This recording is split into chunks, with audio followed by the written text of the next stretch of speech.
একই গতে বাঁধা হারমোনিয়াম আমি আর কত বাজাবো যে তোলাবাজি হচ্ছে। এই রাজ্যে এখনো তোলাবাজি হচ্ছে। বিজেপির সরকার এসে গেছে, পালাবদল হয়ে গেছে, আইনের শাসন এসে গেছে, তারপরেও তোলাবাজি হচ্ছে। বিজেপি বলছে আমরা ব্যবস্থা নেব, কিন্তু তারপরেও তোলাবাজি চলছে। তাহলে ইউনিকনেসটা কোথায়, আলাদাটা কোথায়? দেখুন, ভালোবাসা আর দুর্নীতির মধ্যে তফাৎটা কোথায় জানেন? আপনারা জানেন তৃণমূল কংগ্রেসের আমলে বাস ড্রাইভারদের থেকে দিনে টাকা তোলা হতো। এদিকে গেলে টাকা, ওদিকে গেলে টাকা। এবার এখন তো তৃণমূল কংগ্রেসের সরকার নেই, কিন্তু তারপরেও এইরকমই খবর উঠে আসছে পশ্চিমবঙ্গের একটি বাস স্ট্যান্ড থেকে, গুসকরা বাস স্ট্যান্ড। জানা যাচ্ছে সেখানে নাকি গত 4-5 দিন ধরে প্রত্যেকটা বাস পিছু বাস ড্রাইভারদের থেকে 30 থেকে 40 টাকা করে নেওয়া হচ্ছে। এবার ব্যাপারটা কি হচ্ছে এখানে? তাহলে দেখুন, এই গুসকরা বাস স্ট্যান্ড ক্ষমতা বদলের আগে পর্যন্ত এইখানে তৃণমূল কংগ্রেসের ইউনিয়ন ছিল, ইউনিয়ন অফিস ছিল, সেখান থেকে সবকিছু দেখাশোনা করা হতো।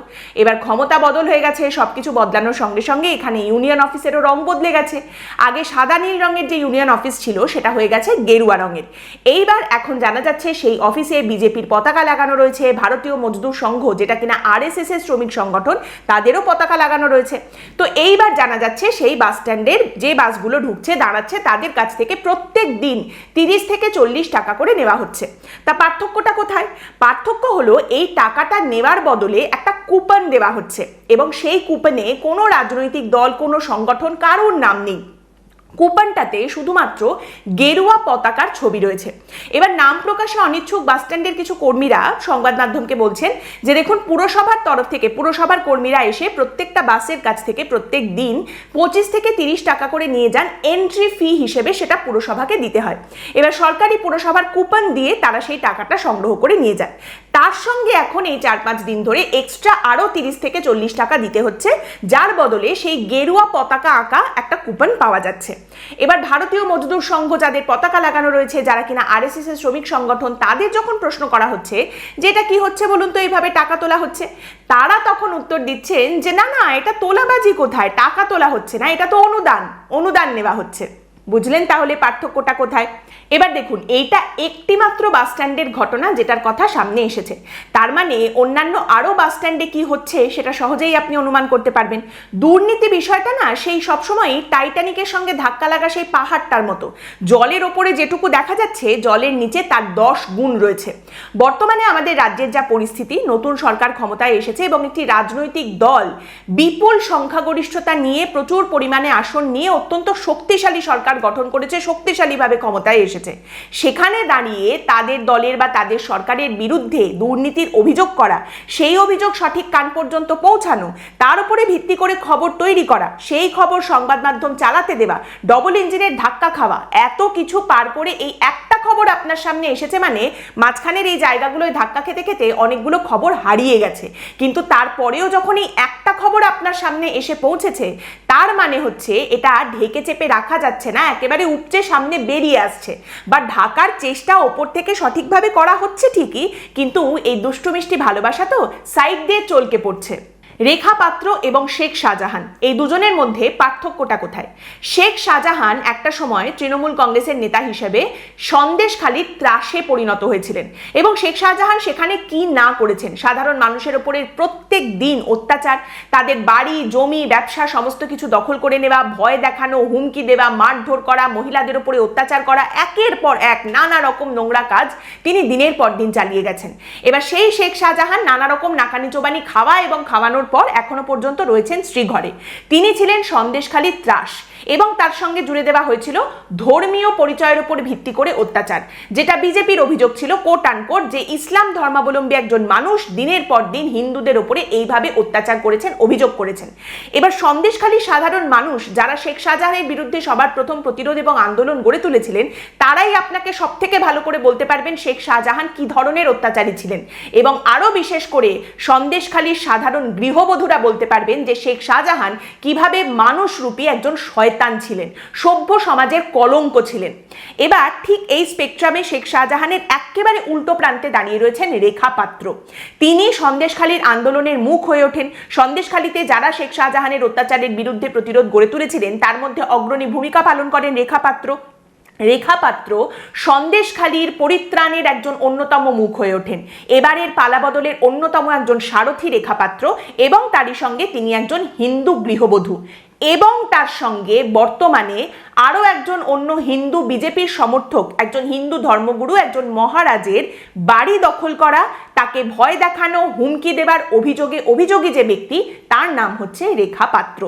অভিযোগ যিনি করেছেন তার নাম কেশবানন্দ মহারাজ। আপনারা জানেন মহামহিম জনতার দরবার করেন, সেইখানে ছুটে গিয়েছিলেন কেশবানন্দ মহারাজ এবং তার বক্তব্য তিনি হচ্ছেন একজন বিজেপির সমর্থক এবং ভোটের আগে এই নির্বাচনী প্রচারের জন্য, নির্বাচনী কাজকর্মের জন্য তিনি তার একটি বাড়ি কেশবানন্দ প্যালেস, সেটার 12টা ঘর রেখা পাত্রকে ভাড়া দিয়েছিলেন। মাসিক ভাড়া 70,000 টাকা। মার্চ মাস থেকে বাড়ি ভাড়া নেওয়া হয়েছিল, কিন্তু এই কেশবানন্দ মহারাজের অভিযোগ হচ্ছে রেখা পাত্র 2 মাস ভাড়া দিলেও তারপর থেকে ভাড়া বন্ধ করে দেওয়া হয়েছে এবং এই বাড়ি দখল করে বসে রয়েছেন রেখা পাত্র। এখন বিষয়টা হচ্ছে যে বিজেপির একজন হিন্দু ধর্মের বিধায়ক, তিনি যদি বিজেপির একজন হিন্দু ধর্মীয় সমর্থক, তারই সঙ্গে একজন হিন্দু ধর্মের মহারাজকেই না ছাড়েন এই সমস্ত বাড়ি দখল তোলাবাজির ক্ষেত্রে, তাতে কি হিন্দু ধর্মের খুব ভালো হচ্ছে? এবার আপনি বলতে পারেন যে এখানে হিন্দু হিন্দু করছেন কেন? আসল বিষয়টা তো শাসক দলের একজন বিধায়ক, তার বিরুদ্ধে একজন মানুষের অভিযোগ, সেটাই বলুন না। আমিও সেটাই বলতে চাই, কিন্তু এই দুজনেই বর্তমানে তাদের নিজেদের ধর্মীয় এবং রাজনৈতিক পরিচয়ের উপরে ভিত্তি করে অভিযোগ, পাল্টা অভিযোগ ছুড়ে দিচ্ছেন। স্বামী কেশবানন্দ মহারাজ যেমন রেখা পাত্রের বিরুদ্ধে অভিযোগ করছেন, রেখা পাত্রের আবার এখানে অভিযোগ হচ্ছে তিনি মোটেই এরকম কিছু করেননি, টাকা তিনি দিয়ে দেবেন বলেছেন এবং তারই সঙ্গে রেখা পাত্র বর্তমানে এই কেশবানন্দ মহারাজ কি ধরনের কি কাজ করেছেন, এই বাড়িটা তিনি কি করে বানালেন, বাড়ির ভেতরে তিনি কি কাজ করেছেন, এসব নিয়ে প্রশ্ন তুলছেন। এখন বিষয়টা হচ্ছে যে যদি কেশবানন্দ মহারাজ বাড়ি কি করে বানানো হলো, সেখানে কোনো রকম অপরাধমূলক কাজ হয়েছে কিনা বা তিনি এর আগে কোনো রকম অন্যায় করেছেন কিনা সেগুলো নিয়ে প্রশ্ন থাকে, তাহলে বিধায়ক বর্তমানে সেই বাড়িটা ব্যবহার করছেন কেন, সে সমস্ত বন্ধ করে দিয়ে তো তদন্ত শুরু করে দেওয়া উচিত। তবে তদন্ত শুরু করে দিলে কিন্তু একটা ভালো কাজ হবে, যখনই প্রশ্ন করা হবে তাহলে এই বিষয়টা নিয়ে এখন কি চলছে, উত্তর আসবে কি আর বলি, তদন্ত চলছে, তদন্ত, এখন তো তদন্ত চলছে। মাথায় রাখবেন এটা কিন্তু বিজেপির বিধায়ক এবং বিজেপিরই সমর্থক, তাদের মধ্যেই অভিযোগ পাল্টা অভিযোগের লড়াই। এবার বিধায়ক সমর্থক লড়াই সংবাদে আবার এটাও রয়েছে যে উলুবেড়িয়াতে পুরসভার একটি বৈঠক ছিল, সেখানে পৌঁছে যান রাজ্যের বর্তমানে যিনি পুর নগরোন্নয়ন প্রতিমন্ত্রী, বিজেপির মন্ত্রী উমেশ রায়। এবার সেই বৈঠকে উমেশ রায়ের পাশে দেখতে পাওয়া যায় প্রাক্তন মন্ত্রী পুলক রায়ের ঘনিষ্ঠ নাসিরুদ্দিন মল্লিক ওরফে বাবু সোনাকে। আর এটা দেখে ক্ষোভে ফেটে পড়েন বিজেপি কর্মী, প্রচন্ড রেগে যান বিজেপি কর্মী সোমনাথ সাধুখা এবং তিনি বলেন যে এই যে পুলক রায়ের ঘনিষ্ঠ নাসিরুদ্দিন মল্লিক ওরফে বাবু সোনা, এ আমাদের মন্ত্রী উমেশ রায়ের পাশে কেন থাকবে? কারণ এই বাবু সোনা একজন চেনা তোলাবাজ, সে এই ধরনের তোলাবাজি দুর্নীতির সঙ্গে যুক্ত ছিল, এ একটা ঠিকাদার, বিভিন্ন রকমের দুর্নীতি করেছে, সবার জন্য আবাস প্রকল্পতেও প্রচুর পরিমাণে দুর্নীতি করেছে। এবার এর উত্তরে উমেশ রায় কি বলেন? মন্ত্রী উমেশ রায় সেই পথটাই ধরেছেন যে পথটা সকলেই ধরেন। উমেশ রায়ের বক্তব্য, আমার পাশে কে কখন এসে দাঁড়িয়ে পড়বেন, কোথা থেকে কে চলে এসেছেন বৈঠকে পাশে দাঁড়িয়ে পড়েছেন আমি তো জানি না, এত কি খোঁজ রাখা সম্ভব, এত কি জানা সম্ভব? যাই হোক, উমেশ রায় অন্তত এই কথাটা বলেছেন। অন্তত উমেশ রায় তো বিজেপি বিধায়ক সৈকত পাঁজা নন, সৈকত পাঁজা তো আবার অন্যরকম সমস্যায় পড়েছেন। বিজেপির দুই গোষ্ঠীর মধ্যে লড়াই, এবার সেখানে বিজেপির বিধায়ক সৈকত পাঁজা পৌঁছে গেছেন, সেখানে একেবারে চুরচুর করে সব ভাঙচুর হয়ে গেছে। সৈকত পাঁজাকে ঘিরে ধরে বিজেপির কর্মীরাই বিক্ষোভ দেখিয়েছেন, ভাঙচুর করেছেন, দীর্ঘক্ষণ তাকে আটকে রেখে দিয়েছেন এবং পরিস্থিতি এমন হয়ে গেছে যে পুলিশকে এসে সৈকত পাঁজাকে সেখান থেকে উদ্ধার করে নিয়ে যেতে হয়েছে। পরে বিজেপির বিধায়ক নিজেই বলছেন যে হ্যাঁ, এরকমই হয়েছিল, দুই গোষ্ঠীর মধ্যে লড়াই হয়েছে, সেই লড়াই থামাতে গেছি, খবর পেয়ে সেখানে গেছি, তারপর আমাকে ঘিরে ধরে এইভাবে আমাকে হেনস্থা করা হয়েছে, আটকে রাখা হয়েছে। মন্তেশ্বর থেকেও খবর আসছে যে সেখানেও বিজেপির দুটো গোষ্ঠী হয়ে গেছে, একটা হচ্ছে বিজেপির বিধায়কের গোষ্ঠী, আরেকটা হচ্ছে বিজেপির নেতা চিন্ময় রায়, যিনি এর আগে যুব মোর্চাতে ছিলেন, তার গোষ্ঠী। এই দুই বিজেপির গোষ্ঠীও কিন্তু একে অপরকে ভালোবাসা দিয়ে দিয়েছেন। ভালোবাসাবাসি ভালো, অন্তত বয়কটের থেকে তো ভালো। আপনারা জানেন তৃণমূল আমলে এই ব্যাপারটা ছিল যে বিরোধী হলে বয়কট করে দাও, তারপরে প্রোটেকশন মানি পাবো, তার কাছ থেকে টাকা পয়সা আদায় করো, তোলাবাজি করো, আমি তোমাকে নিরাপত্তা দেবো, আমাকে 10 লাখ টাকা পৌঁছে দাও, এরকম একটা ব্যাপার আর কি। এইটা গ্রামে গঞ্জে রীতিমতো তৃণমূল কংগ্রেস আমলে একটা র্যাকেট ছিল, কিন্তু সবটাই ছিল অভিযোগ। যেমন এখন অভিযোগ উঠে আসছে তুফানগঞ্জ থেকে, বিজেপির বুথ সভাপতি মারধর করেছেন, সেই নিয়ে মামলা করা হয়েছে, কিন্তু এখন মামলা তুলে নেওয়ার জন্য চাপ দেওয়া হচ্ছে। যিনি মামলাকারী তিনি মামলা তুলতে রাজি নন, সেই কারণে তাকে এখন বয়কটের ডাক দেওয়া হয়েছে। ঘটনা তুফানগঞ্জের সুধীর চন্দ্র বর্মন, তিনি 2023-এ অভিযোগ করেছিলেন যে হিতেন বর্মন নামে এক ব্যক্তি, যিনি বর্তমানে বিজেপির বুথ সভাপতি, তিনি সুধীর চন্দ্র বর্মনের বর্মনের ছেলে বিনোদ বিহারীকে মারধর করেছেন। এবার এই ভিত্তিতে অভিযোগ হয়েছে, মামলা চলছে। এখন 2026-এ বিজেপি ক্ষমতায় আসার পর, পালাবদল হওয়ার পর তার উপরে এই হিতেন বর্মন চাপ সৃষ্টি করছে যে মামলা যেন তুলে নেওয়া হয়, এবং যেহেতু তিনি মামলা তুলতে রাজি নন তাই তার বিরুদ্ধে বয়কটের ডাক দেওয়া হয়েছে। সুধীর চন্দ্র বর্মন এই অভিযোগের কথা বিডিওকে লিখিতভাবে জানিয়েছেন। তারই সঙ্গে মুখ্যমন্ত্রীর হেল্পলাইন নম্বরে ফোন করেও তিনি অভিযোগের কথা জানিয়েছেন। তিনি বলছেন 3 বছর আগের এই মামলা তুলে নেওয়ার জন্য আমার উপরে চাপ দিচ্ছে হিতেন বর্মন, এবং আমি মামলা তুলে নেব না বলে আমার বিরুদ্ধে বয়কটের ফতোয়া জারি করা হয়েছে। আমি চাষের জন্য ট্র্যাক্টর পাচ্ছি না, আমার ক্যান্সার আক্রান্ত স্ত্রী এবং প্রতিবন্ধী বোনকে নিয়ে আমি বিপাকে পড়েছি, প্রচন্ড সমস্যার মধ্যে রয়েছি। এবার বিজেপির নেতা, বর্তমান বুথ সভাপতি হিতেন বর্মন, তাকে যখন প্রশ্ন করা হচ্ছে তিনি কি বলছেন, তিনি বলছেন হ্যাঁ মামলা তুলে নেবার কথা বলেছি, কিন্তু সেটা আলোচনার মাধ্যমে মামলা তুলে নিতে বলেছি, তবে কোনো বয়কট টয়কটের ডাক কিচ্ছু দেওয়া হয়নি, ওসব একেবারেই কোনো কিছু হয়নি। বরং এই যে উনি ট্র্যাক্টর পাচ্ছেন না তার কারণটা হচ্ছে সুধীর চন্দ্র বর্মন নিজেই 3 বছর আগে ট্র্যাক্টর মালিকদের টাকা পয়সা দেননি, সেই জন্য ওরা গাড়ি টাড়ি দিচ্ছে না। 3 বছর আগের একটি মামলা ক্ষমতায় আসার পর, পালাবদল হওয়ার পর যদি সেই মামলা তুলে নেওয়ার জন্য চাপ দেওয়া হয়, সেটা তো হতেই পারে, সেটা কি অন্যায় নাকি? আর তাছাড়া অন্যায় ন্যায় এগুলো কে ঠিক করবে, আইন না ক্ষমতা? যদি ক্ষমতা করে তাহলে বলতে হবে 4 মের পর থেকে তো বিজেপি ক্রমাগত যে কোনো অভিযোগ উঠলেই বলছে যে কড়া পদক্ষেপ নেওয়া হবে, কড়া ব্যবস্থা গ্রহণ করা হবে। যে কোনো রকম অভিযোগ উঠলেই একের পর এক কিন্তু শোকজ বিজেপি করেই যাচ্ছে। তোলাবাজির অভিযোগে 22 জনকে সাসপেন্ড করা হয়েছে, 250 জনকে শোকজ করা হয়েছে। আর যদি বলেন আইন ঠিক করে, তাহলে কাদের সাসপেন্ড করা হয়েছে, তারা কোন পদে ছিলেন জানা নেই, কিন্তু যাদের সাসপেন্ড করা হয়েছে তারা যদি তোলাবাজির সঙ্গে যুক্ত থেকে থাকেন তাদের বিরুদ্ধে তো এফআইআর হওয়ার কথা, পুলিশের কাছে অভিযোগ হওয়ার কথা, সেই অনুযায়ী মামলা হওয়ার কথা, কিন্তু সেটা কতদূর কি হয়েছে সেরকম কিছু তো জানা যাচ্ছে না। দল সবটা দেখে নিচ্ছে, যেমন মমতা বন্দ্যোপাধ্যায় দেখে নিতেন তেমনি শ্রমিক ভট্টাচার্য দেখে নিচ্ছেন। দিলীপ ঘোষ বলেছিলেন মাসির গোপ গজালে তাকে মেশো বলে ডাকতে হয়, কিন্তু মাসিকে সরিয়ে দিয়ে যদি মেশো আসে এবং মেশো এসেও যদি সেই একই মাসির মতো কার্যকলাপ করতে থাকে, তখন কি করতে হয় সেটা অবশ্য তিনি বলেননি।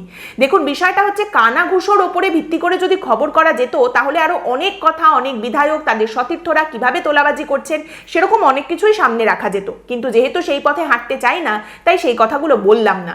তবে এটা ঠিক যে মানুষের মধ্যে কিন্তু ক্ষোভ বাড়ছে। বিপুলভাবে ক্ষমতায় আসা, বিশাল সংখ্যাগরিষ্ঠতা নিয়ে ক্ষমতায় আসা এই শক্তিশালী সরকারের বিরুদ্ধে, শাসক দলের বিরুদ্ধে অনেকেই হয়তো অনেক কথা বলতে পারছেন না প্রকাশ্যে, অনেক অভিযোগ সামনে রাখতে পারছেন না, কিন্তু ক্ষোভ মানুষের মধ্যে অবশ্যই করে বাড়ছে। ওই গাছে কাঁঠাল আর গোফে তা দিয়ে এই পালাবদলের পরিবর্তনকে কি জাস্টিফাই করা যাবে? যেমন জাস্টিফাই করা গেছে নারদার ঘটনার পরে সবাইকে তীব্র শ্লেষে বিধে তারপর তাদেরকেই আপন করে নেওয়া, যে ভিডিও স্ক্রিনশট এখনো পর্যন্ত বিরোধীরা বারবার দেখাতে থাকে।